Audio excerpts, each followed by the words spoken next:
మొత్తానికి తెలంగాణ రాష్ట్రంలో బడ్జెట్ సమావేశాలు అటు అసెంబ్లీలో ఇటు మండల్లో రెండు గరంగరంగానే సాగుతూ ఉన్నాయి. బడ్జెట్ కేటాయింపులు చేసినటువంటి అప్పుల మీద, గత పాలకులు చేసినటువంటి దాని మీద, ప్రస్తుతం జరుగుతున్నటువంటి పరిణామాల మీద వాడివేడిగా చర్చలు జరుగుతూ ఉన్నాయి.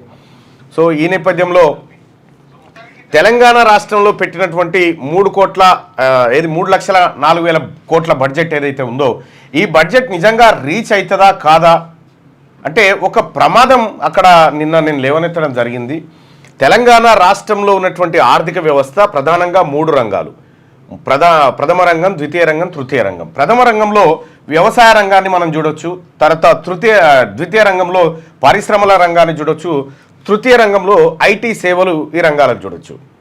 ఇక్కడ ప్రథమ రంగం పైన చాలా తక్కువగా అంటే ఒక 17% మాత్రమే ఏది జిఎస్విలో కలుస్తూ ఉంది, 15% ఏమో పరిశ్రమల పైన ఉంది. ఇక 66% పైగా ఓన్లీ మన ఆర్థిక వ్యవస్థ అంతా ఐటీ సేవలు వీటిపైనే ఆధారపడి ఉందన్నట్టు.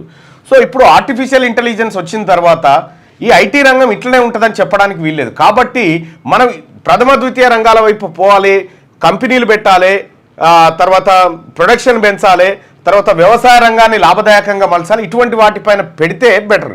అయితే పక్కనున్నటువంటి తమిళనాడు, కర్ణాటక, కేరళ, ఆంధ్రప్రదేశ్ రాష్ట్రాలు ఇవేవి కూడా ఒకే రంగం మీద డిపెండ్ అయ్యలేవు. వివిధ 3 రంగాల మీద అంతో ఇంతో కొద్దిగా హెచ్చుతగ్గుల్లో డిపెండ్ అయి ఉన్నాయి. తెలంగాణ రాష్ట్రంలో ఉన్నటువంటి ఈ లెక్కలు ఏవైతే ఉన్నాయో ఇవి ప్రమాద గంటికలను సూచిస్తూ ఉన్నాయనేటువంటి మాట నిన్న చెప్పడం జరిగింది.